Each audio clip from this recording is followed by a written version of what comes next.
REET level first and second में मनोविज्ञान के अंतर्गत आज हम बाल्यावस्था अर्थात चाइल्डहुड को डिफाइन करेंगे। बाल्यावस्था मानव विकास की महत्वपूर्ण अवस्था है और यह शैशवावस्था के बाद प्रारंभ होती है। बाल्यावस्था का जो काल है वो 5 वर्ष से लेकर के 12 वर्ष तक माना जाता है। विकास की इस अवस्था में बालक भावी जीवन की तैयारी करता है, अतः बाल्यावस्था को बालक का निर्माणकारी काल भी कहा जाता है। यानी जो चाइल्डहुड एज है, इसी के अंदर जो भविष्य की जो है, अपने फ्यूचर की जो है बच्चा नींव रखता है और इसी समय में जो भी ज्ञान लेता है वो स्थायी हो जाता है। इसीलिए कहा गया है कि इसको एक निर्माणकारी काल कहा जाता है। यानी उसकी जो नींव है, उसके जो संस्कारों की नींव है, उसके जो वैल्यूज है, मूल्य हैं, वो उसको यहाँ पर सीखने को मिलते हैं। इस अवस्था में बालक में अनेक शारीरिक व मानसिक परिवर्तन होते हैं, साथ ही जीवन में स्थायित्व भी आने लगता है। यानी शारीरिक और मानसिक परिवर्तन तो होते ही हैं, लेकिन एक स्थायित्व आने लगता है, यानी वो समझने की स्थिति में आ जाता है। 5 से 12 वर्ष का जो बच्चा होता है उसके जीवन में स्थायित्व इस प्रकार से आएगा कि वो अब सामने वाले के व्यवहार को समझने लगता है। यह इस अवस्था में बालक की रुचि, आदतों आदि में भी स्थायित्व आने लगता है।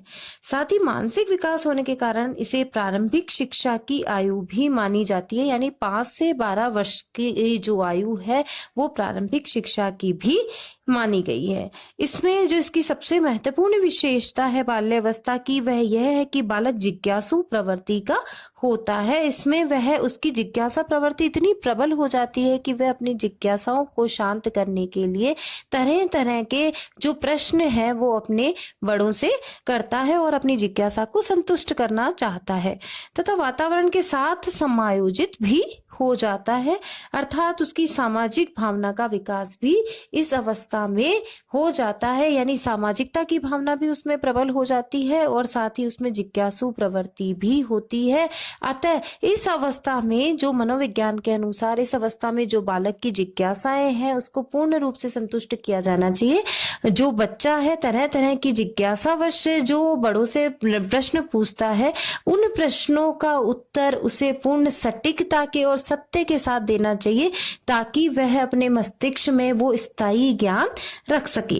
बाल्यावस्था की विशेषताओं की हम बात करते हैं तो बाल्यावस्था की जो महत्वपूर्ण विशेषताएं हैं वह है शारीरिक विकास में स्थायित्व। यानी बालक का जो शारीरिक विकास है इस अवस्था में तीव्र गति से होता है और शारीरिक विकास में स्थायित्व भी आ जाता है। यानी वह शारीरिक क्रिया करने व सीखने की क्षमता में वृद्धि हो जाती है उसकी, और उसकी ज्ञानेंद्रियां भी साथ ही साथ इस अवस्था में विकसित हो जाती है। शारीरिक विकास के साथ साथ उसके मानसिक विकास में भी स्थिरता आ जाती है और बाल्यावस्था में उसकी मानसिक स्थिरता उत्पन्न हो जाती है। उसे मानसिक क्रियाएं जैसे कि संवेदना, कल्पना, स्मृति, प्रत्यक्षण, मूर्त चिंतन, तर्क, समस्या समाधान आदि का विकास वो इस एज में कर लेता है। मूर्त चिंतन कर पाता है। अभी बाल्यावस्था में केवल मूर्त चिंतन ही हो पाता है, अमूर्त चिंतन का विकास अभी इस अवस्था में नहीं हो पाता। इस प्रकार मानसिक व संज्ञानात्मक विकास भी होना प्रारंभ हो जाता है। यानी शारीरिक विकास के साथ साथ मानसिक विकास भी प्रारंभ हो जाता है और मानसिक विकास में स्थिरता आ जाती है और मानसिक विकास होने के कारण वो उच्च स्तर की मानसिक क्रियाओं को संपादित करता है। साथ ही सामाजिक गुणों का विकास भी, यानी सामाजिकता की भावना भी यहाँ पे प्रबल हो जाती है और बालक समूह प्रवृत्ति में कार्य करना प्रारंभ कर देता है। उसके अंदर अकेले रहने की जो प्रवृत्ति है वो समाप्त हो जाती है और वो समूह में रहने लग जाता है और समूह में रहने के साथ ही उसमें जो सामाजिकता की भावना है वो प्रबल हो जाती है। सामाजिकता की भावना का विकास हो जाता है।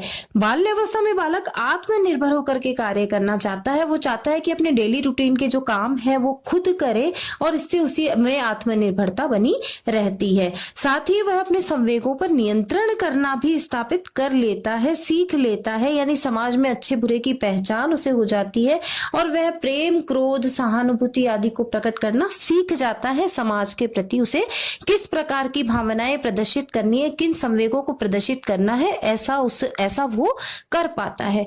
साथ ही बाल्यावस्था में नैतिक गुणों का भी विकास होने लगता है। यानी बालक सत्य और असत्य, ईमानदारी ईमानदारी और बेईमानी जो है और मूल्यों का महत्व समझ में आने लगता है बालक को, और उसे वह अपने व्यवहार में प्रदर्शित कर पाता है। इस प्रकार नैतिक विकास भी बाल्यावस्था में हो जाता है।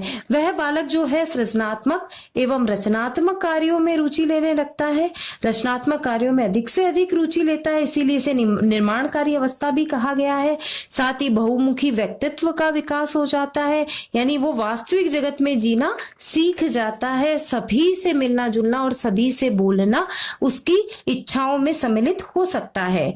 उसकी जो सुप्त काम प्रवृत्ति पाई गई है, यानी बाल्यावस्था में जो काम प्रवृत्ति है वह सुप्त होती है, ऐसा सिगमंड फ्रायड जो कि मनोविश्लेषणवाद के प्रतिपादक है, उन्होंने भी यह विचार रखा है कि बाल्यावस्था में काम प्रवृत्ति सुप्त होती है। बालक समलिंगिक के साथ खेल कूद में विश्वास रखता है, अर्थात लड़का लड़के के साथ खेलने में विश्वास करता है और लड़की लड़की के साथ खेलने कूदने में विश्वास करती है। संग्रह प्रवृत्ति का विकास बाल्यावस्था की महत्वपूर्ण विशेषता है कि बालक की जो यह आयु है, बाल्यावस्था की आयु है 5 से 12 वर्ष की, ये संग्रह प्रवृत्ति की आयु मानी गई है, क्योंकि वह विभिन्न वस्तुओं का संग्रह करने का प्रयास करता है। उसको लगता है कि वो बहुत सारी चीजों का कलेक्शन कर सकता है, जैसे कि वो पेंसिल का कलेक्शन करता है, रबर का कलेक्शन करता है, खिलौनों का कलेक्शन करता है, आदि का संग्रह करने में वो बहुत ही रुचि लेता है। इस प्रकार बाल्यावस्था की जो विशेषताएं है,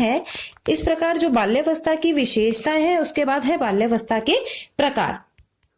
बाल्यावस्था के प्रकार में बाल्यावस्था के जो प्रकार है उनको 2 भागों में बांटा गया है, पूर्व बाल्यावस्था और उत्तर बाल्यावस्था। पूर्व बाल्यावस्था यह अवस्था 5 से 7 वर्ष तक मानी जाती है और इस अवस्था में जो बालक है वो सामाजिक समायोजन करना सीख लेता है, उसकी जिज्ञासा प्रवृत्ति का जो विकास है वो तीव्र हो जाता है और साथ ही समूह प्रवृत्ति का विकास भी हो जाता है, यानी जिज्ञासाएं प्रबल हो जाती है, वो जिज्ञासु बन जाता है और जिज्ञासु होने के कारण वो अधिक से अधिक प्रश्नों का उत्तर प्राप्त करना चाहता है। साथ ही उसको समूह में कार्य करने की में रुचि उत्पन्न हो जाती है।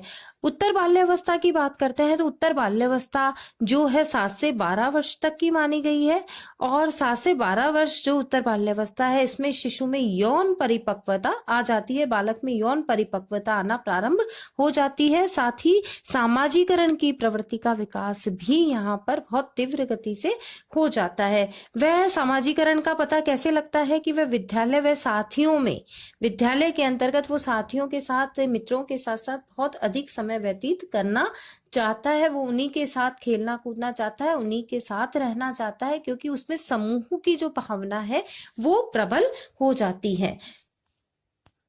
बाल्यावस्था के दौरान बालक के विकास पर परिवार, विद्यालय, पास पड़ोस व समुदाय का बहुत ही प्रभाव पड़ता है। यानी बाल्यावस्था में अगर जो वातावरण है बालक को अच्छा दिया जाए तो वह बहुत ज़्यादा उन्नति कर सकता है। अतः क्योंकि सबसे ज़्यादा प्रभाव जो है परिवार, विद्यालय का पड़ता है, तो परिवार में जो है वो अनुशासन व संस्कार उसको सीखने को मिलते हैं। बालक में नैतिकता का और उत्तरदायित्व का जो सीखने का गुण है वो परिवार से ही उसे मिलता है। वहीं से वह स्नेहपूर्ण व सुखद वातावरण प्राप्त करता है।